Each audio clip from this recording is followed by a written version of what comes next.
Nous sommes des communautés autochtones. AFPAD essaie de protéger les droits de ces communautés, qui sont pour la plupart nomades à 100%, mais aussi il y a les sédentaires qui sont des semi-nomades, qui sont obligés de coopter avec l'environnement en faisant l'agriculture de subsistance. Nous travaillons aussi au niveau national pour essayer de transcrire les besoins de ces communautés, dont les droits de base, qui sont l'éducation, la santé et l'accès à l'eau potable. L'effet de créer l'association des femmes et peuples autochtones du Tchad m'est venu depuis l'enfance. J'ai eu la chance d'aller à l'école. Vu mes parents qui ont quitté leur communauté, qui se sont mariés et restés en ville. Et du coup, quand j'étais partie à l'école, moi je m'étais sentie marginalisée par rapport à d'autres enfants. Et même dans la rue, les gens parlent. Les pelles sont créées après les mouches. Donc c'est une expression très marginale. Mais quand on est enfant, on ne le comprend pas. Les autres communautés nous les attribuent parce que nous sommes dans la brousse. Et vu ça, je me battais tout le temps à l'école. Quand j'ai grandi un peu, je m'étais rendu compte, j'ai eu de la chance d'aller à l'école moi. Et quel est l'essor des enfants de ma communauté qui ne sont pas allés à l'école?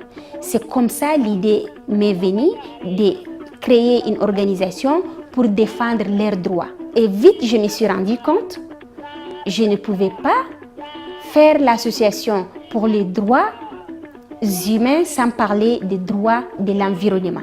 2017 était une année très particulière pour moi parce que j'ai eu la reconnaissance de National Geographic en tant que grande institution qui m'a pris comme exploratrice vu les solutions que j'apporte par la petite contribution pour la protection de l'homme et de l'environnement.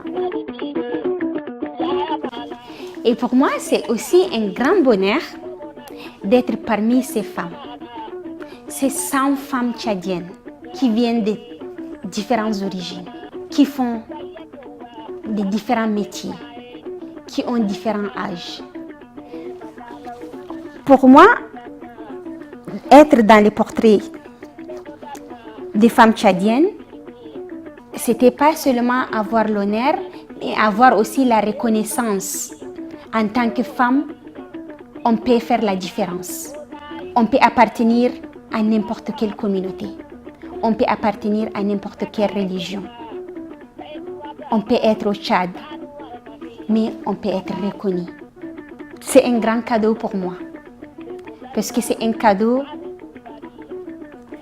pas pour moi personnellement en tant qu'hindou, mais je le trouve pour toute ma communauté, pour toutes les femmes peules qui sont loin